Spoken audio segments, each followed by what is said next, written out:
In this video, you'll learn how to change the lock screen shortcuts on your Samsung Galaxy Z TriFold.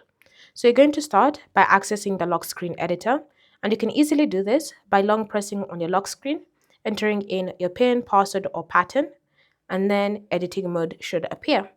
From here, you're going to tap on which shortcut you wish to change, whether it's the left or right, and this pop-up menu should appear. So you have these system shortcuts that are currently available, but if you scroll even further down, you have app shortcuts that you can add. So say for example, you want to add a gaming shortcut, you can go ahead and select it like so, and you can also do the same thing on the other side. You can just customize it and select done.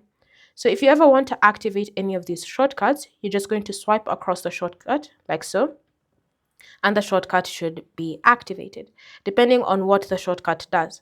So swipe like that, and the shortcut will be activated. If you swipe again, it will be turned off. If it's a game or if it's an app, just swipe like so, and then once you enter in your unlock type, the game or the app should automatically launch. And so that is how you can use your lock screen shortcuts after changing them on your Samsung Galaxy Z TriFold. Thanks for watching. If you have any questions or comments, leave them down below, and I'll see you in the next video.